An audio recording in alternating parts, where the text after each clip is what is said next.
के लिए, भेदभाव को, छुआछूत को मिटाने के लिए, सभी को एक साथ मिलकर रहने के लिए इतना काम किया था। तो आज उनका अपने गुणगान कर रहे, जो 600 साल पहले रामापीर हो गए, अभी तक ये अपने बीच में जिंदा है। तो उनकी ये भाद्रा सुद पूनम के दिन आपने ये जागरण रखी है उनके उपलक्ष्य में, तो आप सभी को बहुत बहुत धन्यवाद।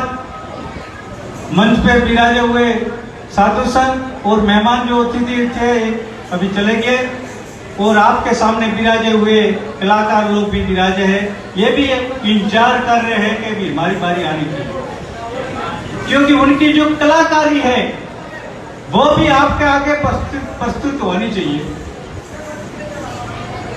तो ये भी इंतजार कर रहे हैं। और अभी कार्यक्रम शुरू हुआ और पहले मेरे को दे दिया, तो भी ठीक, मैं भी मेरे हिसाब से आपको समझाने की कोशिश कर रहा हूं। वैसे आप लोगों ने जो फोटो लगाए हैं रैदास जी महाराज की, वीर माया मेघवाल का, डालीबाई का है, अंशीबाई का है, बुद्ध भगवान का है, बाबा साहेब का है, उन लोगों का आपने सामने बैनर लगाया है। तो उन्होंने क्या क्या काम किया था, क्या किया था, इसीलिए आप उनको लगाकर याद करते हो। ये आप सभी जानते होंगे, मेरे ख्याल में आप जानते होंगे, इसीलिए परिचित है उनसे, इसीलिए आपने लगाया, नहीं तो नहीं लगाते। तो उन लोगों ने जो काम किया है उनका फलस्वरूप आप इधर विराजे हो। उन्होंने जो रास्ता बताया है उन रास्ते पर आप चलोगे और चल रहे हो अभी, और चलते रहोगे तो ही आपका उद्धार होगा, बाकी मुश्किल मामला है। राम साहब ने भी यही रास्ता बताया। बाबा साहब ने कहा था शिक्षक बनो, संगठित रहो और संघर्ष करो। तो शिक्षा बहुत जरूरी है आपके लिए, जो आपको मनुष्य बनकर, इंसान बनकर जीना है, और इंसान आपके जीवन के अंदर कुछ नहीं कुछ प्राप्त करना है, आगे बढ़ना है, तो शिक्षा बहुत जरूरी है। शिक्षा के बिना आप कुछ नहीं कर पाओगे। जिनके पास में शिक्षा है, शिक्षा रूपी जो धन है, तो वो धनों की कोई जरूरत नहीं है, और धन अपने आप मिल जाएगा। शिक्षा एक ऐसा धन है कि वो धन, ये शिक्षा धन कोई आपके पास में चुरा भी नहीं सकता है, उनको कोई लूट भी नहीं सकता है, वो आपके जिंदगी के अंदर ठेक तक काम आता है। तो शिक्षा बहुत जरूरी है। पहले के टाइम के अंदर जब बाबा साहब का जन्म नहीं हुआ था, उनसे पहले का टाइम आप देख लो और अभी का टाइम देख लो, क्योंकि पहले के टाइम में आपके पास में शिक्षा नहीं थी। शिक्षा न होने से आपकी परिस्थिति कैसी थी आपको सभी को पता है, कहने की कोई जरूरत नहीं है। आप सभी जानते हो, आप अपने पूर्वजों की इतिहास जानते हो, क्योंकि उस टाइम में शिक्षा नहीं थी, शिक्षा का अभाव था। शिक्षा का अभाव होने से नाते आप अस्तित्व मनुष्य बनकर भी जी नहीं सकते थे। आज जब बाबा साहब का जन्म हुआ, जब ज्योतिराव फुले का जन्म हुआ, तो ज्योतिराव फुले शुरुआत की थी शिक्षा की। 1848 में उन्होंने शुरुआत की थी। अपनी पत्नी सावित्रीबाई को उन्होंने पढ़ाया, पढ़ाने के बाद में उन्होंने स्कूल खोली। स्कूल खोलकर सावित्रीबाई अपने बच्चियों को सभी बच्चियों को पढ़ाती थी, और वहां से शुरुआत हुई शिक्षा की। और उनके बाद में बाबा साहब का जब जन्म हुआ, बाबा साहब ने देखा उनके पिताजी जो अंग्रेजों के फौज में सूबेदार थे, और उनको भी पढ़ाई का मौका मिला, जब पढ़ाई का मौका मिला तब बाबा साहब ने सोचा कि हमारा जो समाज है ये पिछड़ता कहां से आया है, उनका पतन कैसे हुआ, कहां से हुआ है। तो उन्होंने पूरी पढ़ाई की और अनेक डिग्रियां प्राप्त की थी। उस टाइम में डिग्री प्राप्त करना बहुत मुश्किल मामला था, तब भी बाबा साहब ने अनेकों डिग्रियां प्राप्त की थी। छोटी मोटी कोई बताते 24 डिग्री थी, कोई से बताते 32 डिग्रियां थी। तो आज तक 32 डिग्री अपने भारत के अंदर मेरे ख्याल से किसी ने प्राप्त नहीं की हो।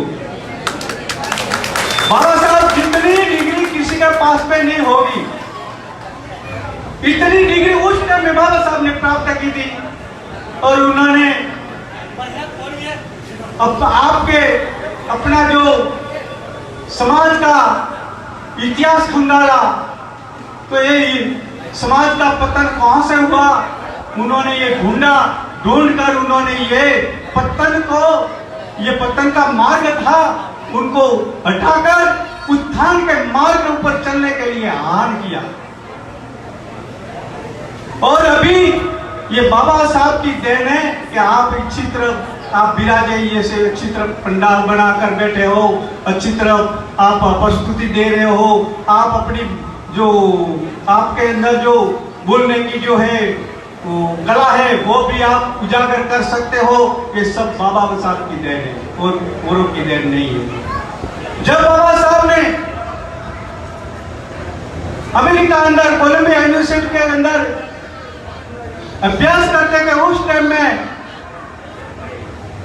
यहां उनका बच्चा बीमार हो गया,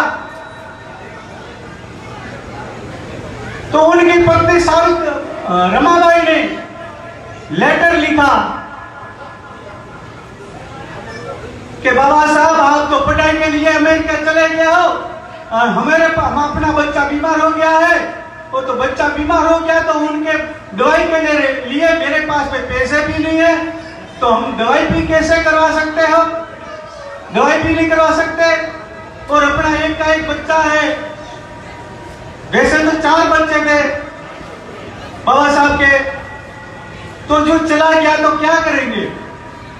तब बाबा साहब ने क्या संदेश भेजा था, रमाबाई को क्या कहा था कि अपना जो एक बच्चा चला जाएगा तो मेरे को कोई गम नहीं है, लेकिन मेरा हजारों लाखों करोड़ों बच्चे ये गुलामी की जंजीर के अंदर जकड़े पड़े हैं। जो मैं शिक्षा छोड़कर इधर आ गया तो उन बच्चों को कौन छोड़ाएगा। हजारों लाखों बच्चे मर रहे हैं, गुलामी की जंजीर में जकड़े पड़े हो मर रहे। तो ये अपना एक बच्चा चला गया तो कोई गम नहीं है, लेकिन मेरे हजारों बच्चों लाखों बच्चों की मेरे को परवाह है। ऐसा महापुरुष था, ऐसा त्यागी पुरुष था, खुद के बच्चों की परवाह नहीं की और आपके बच्चों के लिए उन्होंने रात दिन मेहनत कर भूखे रहकर शिक्षा प्राप्त की। शिक्षा प्राप्त करने के बाद में आपके लिए ही उन्होंने काम किया है, एक सभी के लिए, एक समाज के लिए नहीं। फिर आप समझते हो ना हमारे लिए ही काम किया, सभी समाज के लिए संदेश दिया है, सभी समाज को कहा है कि भाई आप शिक्षित बढ़ोगे तो ही आप अच्छी तरह आगे बढ़ पाओगे, अच्छी तरह जिंदगी जी पाओगे, नहीं तो मुश्किल मामला है। क्योंकि शिक्षा ही जिनके पास में शिक्षा है तो उनके पास में ज्ञान है, जो जिनके पास में शिक्षा नहीं है तो ज्ञान भी नहीं है, वो शिक्षा वही ज्ञान है। क्यों, अभी जो अपने यहाँ कलाकार लोग भजनों की प्रस्तुति देंगे तो उसमें भी जो भजन आएंगे उसमें भी भजनों का अर्थ होता है। कोई शब्द बोलते हैं, कड़ी बोलते हैं तो उनके अंदर भी अर्थ मिलता है। तो आपके पास में शिक्षा होगी तो कौन शब्द का क्या अर्थ होता है और कैसा अर्थ होता है वो आप अर्थ करके समझ पाते हो। नहीं तो शिक्षा नहीं होगी तो अपने समझ नहीं पाएंगे। तो शिक्षा सबसे पहली जरूरत है। तो एक व्यक्ति ने जब शिक्षा प्राप्त कर